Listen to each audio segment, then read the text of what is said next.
తల్లికి వందనం అది కూడా చాలా ప్రెషర్ తర్వాత తల్లికి వందనం చూశారుగా మీరు, రికార్డింగ్ డ్యాన్సుల్లో కూడా పెట్టారు. పాట పాడుతుంటే నీకు 15,000, నీకు 15,000, నీకు 15,000, ఎక్కడికి వెళ్ళినా ఇదే విపరీతమైన ప్రెషర్. చంద్రబాబు నాయుడు గారి ప్రభుత్వం మీద విపరీతమైన నీకు 15,000, నీకు 15,000, నీకు 15,000 చేసేది గత్యంతరం లేక తూతూ మంత్రం చేసి ఇచ్చేశాం పో అని చెప్పేటటువంటి కార్యక్రమానికి వాళ్ళ చంద్రబాబు నాయుడు గారు దిగిపోయారు. చాలా దురదృష్టకరమైనటువంటి పరిణామాలుగా మేము భావిస్తున్నాం. చంద్రబాబు నాయుడు గారు ఇచ్చినటువంటి వాగ్దానాలను నెరవేర్చాలనేటువంటి మనస్తత్వం లేకోకుండా ఏ విధంగా అయితే ఎవరైతే తన గురించి తన ప్రభుత్వానికి వ్యతిరేకంగా మాట్లాడతారో, ఎవరైతే విమర్శిస్తారో వారందరి మీద కేసులు పెట్టి వారిని ఇబ్బంది పెట్టాలనేటువంటి ప్రయత్నం చేస్తున్నటువంటి విషయం నేను మీకు ప్రత్యేకంగా చెప్పవలసిన అవసరం లేదు. కొమ్మినేని శ్రీనివాసరావు గారిని హైదరాబాద్లో అరెస్ట్ చేసి తీసుకొచ్చారు. ఏమైనా నేను సుప్రీంకోర్టు ఏం చెప్పింది? నేను ఒక మోడరేటరు కూర్చున్నప్పుడు ఆయన నవ్వాడని చెప్పారు. అక్కడ నవ్వితే ఆయన మీద క్రిమినల్ కేసు పెడతారా? ఎవరైతే అనలిస్ట్ ఉన్నారో వారి మీద మీరు పెట్టుకోండి, తప్పలేదు. మీరు పెడతారా? 41 నోటీస్ ఇవ్వాల్సిన కేసులో మీరు ఎందుకు అరెస్ట్ చేసి తీసుకొచ్చారని సుప్రీంకోర్టు చివాట్లు పెట్టింది. అయినా చిత్రం ఏంటంటే దాని మీద ఎక్కడి దాకా వెళ్ళారంటే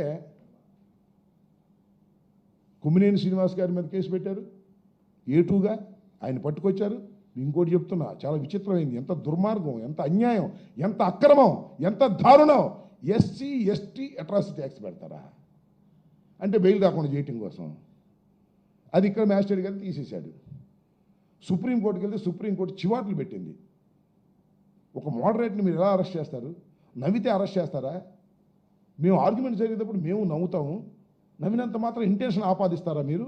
ఇది చాలా తప్పు అని తక్షణమే వదిలిపెట్టమని ఆర్డర్స్ కూడా నిన్న ఇచ్చిన విషయం చెప్పాను. ఇచ్చిన విషయం మీరు చూశారు. అంటే కొమ్మినేని శ్రీనివాస్ గారికి ఏ విధమైన సంబంధం లేదు అని ప్రాథమికంగా supreme court, highest court on the land, ఇవాళ చెప్తే ఇవాళ మళ్ళీ గుంటూరులో ధర్నా చేస్తారండి మహిళలు. అంటే ఎవరు ఏంటంటే భారతమ్మ గారు క్షమాపణ చెప్పాలంట. అంటే మీకు భారతమ్మ గారి మీద కక్ష, జగన్మోహన్ రెడ్డి గారి మీద కక్ష, చంద్రబాబు నాయుడు గారు లోకేష్ గారు నడిపిస్తున్నారు. బుద్ధి జ్ఞానం ఉందా అని అడుగుతా ఉన్నా. ఒకవైపున సుప్రీంకోర్టు మోడరేటర్కే సంబంధం లేదని చెప్పిన తర్వాత సాక్షికే సంబంధం అని అడుగుతా ఉన్నా. నేను ఈ సందర్భంగా డిమాండ్ చేస్తున్నా చంద్రబాబు నాయుడు గారిని, లోకేష్ గారిని, మీరు అనవసరంగా సాక్షి పత్రిక మీద అపాసులు అనవసరమైన విషయాలు మీరు మాట్లాడారు, అనవసరమైనటువంటి మాటలు మాట్లాడారు, దాడులు చేశారు, ఇలాంటి ధర్నాలు చేస్తున్నారు. తక్షణమే చంద్రబాబు నాయుడు గారు దీనికి క్షమాపణ చెప్పవలసినటువంటి అవసరం ఉంది. అనవసరంగా సాక్షి మీద విరుచుకుపడేటువంటి కార్యక్రమాలు చేస్తున్నారు. ఇది దుర్మార్గమైంది. మీరు చేసినటువంటి ఈ తప్పుడు విధానాలకి చంద్రబాబు నాయుడు గారు, లోకేష్ గారు క్షమాపణ చెప్పవలసిన అవసరం కూడా ఉంది. కొమ్మినేని శ్రీనివాసను అరెస్ట్ చేయడంలో కానీ లేదా సాక్షి మీద దూషణ భూషణలు మాట్లాడటం కానీ సరైనటువంటి విధానం కాదు. చంద్రబాబు నాయుడు గుర్తుపెట్టుకోవాలని కూడా ఈ సందర్భంగా నేను చెప్పదలుచుకున్నాను. మహిళలను నలుగురిని కూర్చోబెట్టి ఆ ఉన్నటువంటి ఎల్లో మీడియాలో భారతమ్మ గారిని, జగన్మోహన్ రెడ్డి గారిని తిట్టించి సమరవిడిపోతున్నారా? మాకు మహిళలు లేరా? మేము తిట్టించలేమా? సభ్యత కాదు, సంస్కారం కాదు, ఒక పద్ధతిగా వ్యవహరించాలని ఈ సందర్భంగా చంద్రబాబు నాయుడు గారిని, లోకేష్ గారిని హెచ్చరిక చేస్తున్నాం. ఏదో రాజధాని మహిళల పేరుతో ఎవరినో తీసుకొచ్చి కూర్చోబెట్టి మీరు ఇష్టం వచ్చినట్టుగా మాట్లాడుతున్నారు. ఇది సరైనటువంటి విధానం కాదని కూడా ఈ సందర్భంగా నేను చెప్పదలుచుకున్నాను. ఎవరు అదే చూసా నేను. ఆయన అడుగుతున్నాడు, ఏమండి భూస్థాపితం చేశారా చేస్తారా అని. చేస్తాడంట. నువ్వు భూస్థాపితం అవుతావు నువ్వు చేస్తున్న పనులకి.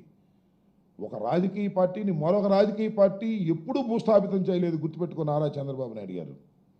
మీరు భూస్థాపితం చేయాలనుకుంటే మరింతగా ఎదుగుతాను తప్ప మరొకటి కాదని కూడా ఈ సందర్భంగా నేను మనవి చేస్తున్నా. ఏదో తయారుగా హైదరాబాద్ నుంచి వచ్చారని ఆయన అడగటం, ఈయన చెప్పటం. ఆ యాంకర్ గారు, ఆ టీవీ యాంకర్ అడుగుతున్నాడు, భూస్థాపితం చేశారా చేస్తారా అండి? చేసే ప్రయత్నం చేస్తున్నాం. ఇలాంటి దుర్మార్గమైన పార్టీలు ఉండటానికి వీలు లేదు. ఈయన పార్టీ ఒక్కటే ఉట్టి గట్టుకు ఊరేగాలి. ఈయన పార్టీని వీళ్ళ అబ్బాయి పార్టీను, ఇంకే పార్టీ ఉండటానికి వీలు లేదు. ఏ పార్టీ లేకపోతే పరిపాలన చేస్తారు, ఏదైనా పార్టీ ఉంటే పారిపోతారు. అంతకు మించి ఏమీ లేదు. నేను చెప్తున్నా, మళ్ళా మీరు పారిపోవలసిందే ఈ రాష్ట్రం నుంచి. గుర్తుపెట్టుకోండి, మీరు చేస్తున్నటువంటి దౌర్భాగ్యమైనటువంటి విధానాలు, మీరు చేస్తున్నటువంటి అరాచకమైనటువంటి విషయాలు, మీరు కక్షపూరితంగా చేస్తున్నటువంటి విషయాలు, అందరి మీద కేసులు పెట్టి జైల్లో పెట్టాలని మీరు అనుకుంటున్నారు. దానివల్ల జరుస్తారనుకున్నది ఎవడు జరుడు గుర్తుపెట్టుకోండి. ఇంకా రాటు తేల్తామని కూడా ఈ సందర్భంగా నేను చెప్పదలుచుకున్నా. భూస్థాపితం చేయటం ఎన్టీ రామారావు గారి వల్లే కాల, మీ వల్ల ఇద్దా? రాజశేఖర రెడ్డి గారు, అంతకుముందు చెన్నారెడ్డి గారు, కాంగ్రెస్ పార్టీ అప్పుడు, అది వేరే విషయం చెప్తా. ఎవరి వల్ల కాదు, నువ్వెంత, నీ కథ ఎంత. అందువల్ల ఎదుటి పార్టీని ఏదో భూస్థాపితం చేస్తానని నువ్వు అనుకుంటున్నావు. నువ్వు మీ అబ్బాయి ఇద్దరు కలిసి భూస్థాపితం అవ్వకుండా జాగ్రత్త పడని నేను చెప్తున్నా. మీ అబ్బాయి మాటని మొత్తం సర్వనాశనం చేసేస్తావు నీ పార్టీని. ఇప్పటికే లబోదివ్వమంటున్నారు నీ పార్టీ ఎమ్మెల్యేలు కూడా, నీ పార్టీ మంత్రులు కూడా. మీ అబ్బాయి మాటలని సర్వనాశనం చేస్తున్నారు పార్టీని. ఇలాంటి దుర్మార్గమైన కార్యక్రమాలు చేస్తున్నారు. ఈ రాష్ట్రంలో ఇప్పుడు ఇలాంటి దుర్మార్గమైన కార్యక్రమాలు లేవు. లోకేష్ బాబు గారు వచ్చిన తర్వాత స్టీరింగ్ ఆయన చేతిలోకి పోయి చంద్రబాబు నాయుడు గారు స్టీరింగ్ వదిలేశాడు అని చెప్తున్నారు. దాన్ని ఉంటే సరి చేసుకో, సరి చేసుకుంటే నీ పార్టీ నిలబడిద్ది. లేకపోతే ఇవాళ వచ్చిందంతా నీ బలం అని అనుకోమాక. 3 పార్టీలు గెలిచి వచ్చినటువంటి బలం అది. గుర్తుపెట్టుకో, ఇప్పుడు ఇలాగే ఉన్నదనే విషయాన్ని దయచేసి నారా చంద్రబాబు నాయుడు గారు గుర్తుపెట్టుకోవాలని మనవి చేస్తున్నాం. ఓకే,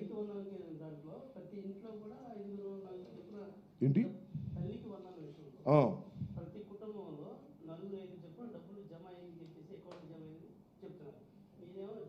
ఎవరు చెబుతున్నారు?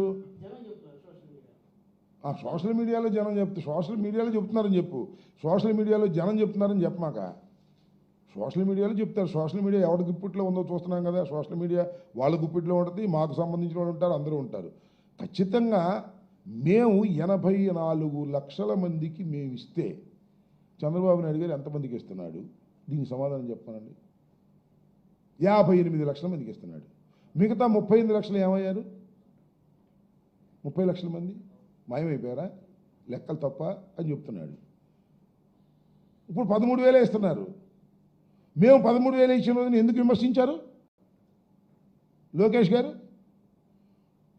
సో ఇవన్నీ కూడా అద్భుతమైన కథనాలు వండి వారుస్తారు సోషల్ మీడియాలో కానీ పత్రికల్లో కానీ. అన్నీ కూడా అరకొరగా ఇచ్చి, ఏదైతే ఇందాక నేను చెప్పానో దీపంలాగా అరకొరగా ఇచ్చి అయిపోయింది వచ్చి అని అనిపించుకోవాలనే ప్రయత్నం చేస్తున్నారు. దీన్ని ప్రజలు చూస్తూనే ఉంటారని నేను ఈ సందర్భంగా చెప్పదలుచుకున్నాను. ఓకే, ఏమని